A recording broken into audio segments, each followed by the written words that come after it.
कार्तिक महात्म 9वां अध्याय। पूजा शुरू करने से पहले हम अपने गुरु महाराज जी का ध्यान करेंगे। गुरुर् ब्रह्मा गुरुर्विष्णु गुरुर्देवो महेश्वरा गुरुर् साक्षात पारब्रह्म तस्मै श्री गुरुवे नमः। इसके बाद गणेश जी महाराज जी का ध्यान करते हुए उनकी कथा का श्रवण करेंगे। कथा सुनने से पहले अपने हाथ में चावल फूल कुछ भी अपने हाथ में रखना चाहिए और कथा सुनते समय हुंकारा जरूर भरना चाहिए। बोले गणेश जी महाराज की जय। एक बुढ़िया माई थी। मैं मिट्टी गणेश जी की पूजा किया करती थी। रोज़ बनाती थी, रोज़ गल जाते थे। एक दिन बुढ़िया ने देखा कि एक सेठ का मकान बन रहा है।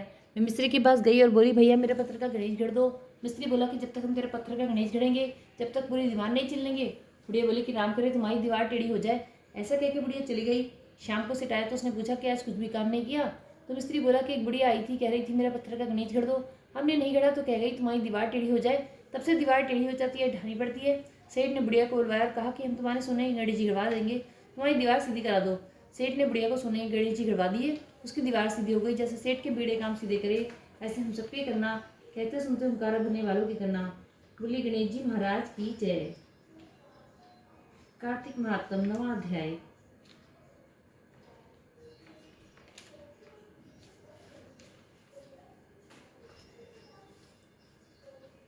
कार्तिक व्रत की उद्यापन विधि सुन लेने के बाद राजा पृथु ने नारद जी से कहा कि हे महाराज, आपने बताया है कि तुलसी की जड़ में विष्णु का पूजन करना चाहिए।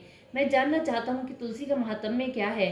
तुलसी हरि को कैसे प्रिय हुई? आप सर्वज्ञ हैं, अतः मेरे प्रश्न का उत्तर दीजिए। मुनि श्रेष्ठ ने कहा कि एक बार इंद्र शिवजी के दर्शनों के लिए कैलाश पर्वत को गए तो शिवजी ने उनकी परीक्षा ली। इंद्र के साथ सभी देवतागण और अप्सराएं थीं। कैलाश पर्वत पर जाकर इंद्र ने भयंकर दांतों और आंखों से भयानक लगने वाले एक पुरुष को देखा। इंद्र ने उससे पूछा कि तू कौन है और जगदीश्वर शिव कहाँ चले गए?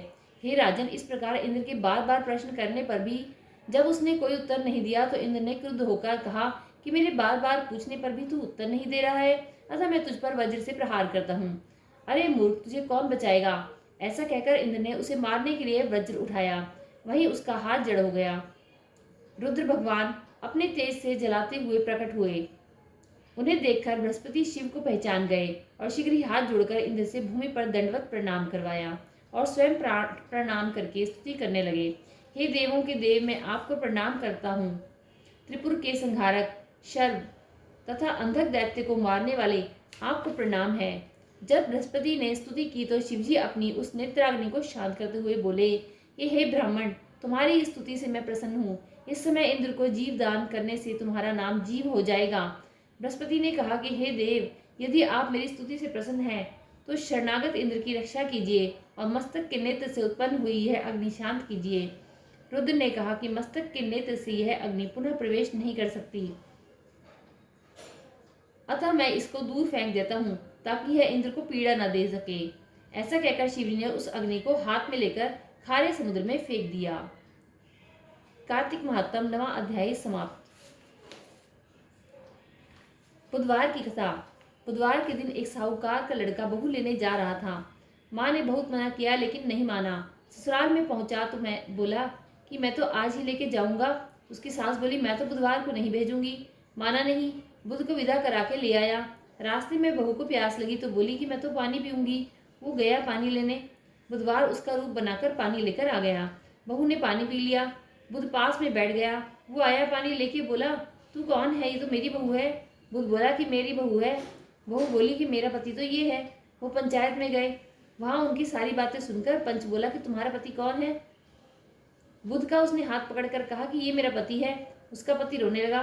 फिर पंच ने करवा मंगवाया और कहा कि जो मच्छर बन के करवे के मुंह से निकल जावे उसकी बहू रहेगी। बुध मच्छर बन के करवे में घुस गया। करवा बंद करा दिया। पंच बोला कि तुमने बुध को नहीं माना, इसलिए बुध ने यह नाटक दिखाया है।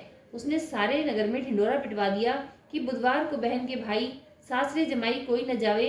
जैसे बुधवार ने उसको नाटक दिखाया ऐसे किसी को न दिखावे। कहते सुनते हुंकारा भरने वालों के। बोलो बुध भगवान की जय। कार्तिक के ठाकुर की जय। तुलसी मैया की जय।